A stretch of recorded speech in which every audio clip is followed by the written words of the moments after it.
Kuna umuhimu mkubwa sana kutambua kwamba maisha yako ni jukumu lako. Yes, your life is your responsibility.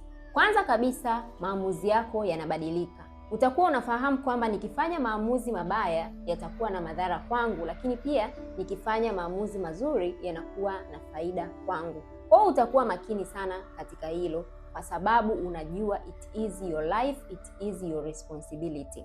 Namba 2, utaokoa muda. Utazuia kupoteza muda bila sababu za msingi. Kuna vitu vingi sana ambavyo vinaweza vikatokea kukupotezea muda. You will avoid all the time wasters, kwa sababu unajua kwamba nikipoteza muda siwezi kurudisha tena, na madhara yatakayotokana na kupoteza muda ni madhara ambayo yatagharimu maisha yangu. Be mindful.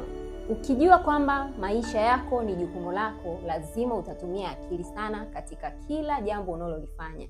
Kuwa mindful ni ile hali ambayo mambo hayatokei tu, mambo mengi unakuwa unayafuatilia, unatumia akili. Unakuwa katika kila situation kuna namna unatazama kwa jicho la karibu zaidi, sio tu kwenda maisha ya happen kwako just anyway. Hapana. Ndiyo, mambo mengi hatuwezi kuyazuia, lakini at least we can change the response, kwa sababu we are mindful. Life is a gift. Maisha ni zawadi ambayo Mungu ametupa, na ni zawadi ambayo tumepewa mara moja tu.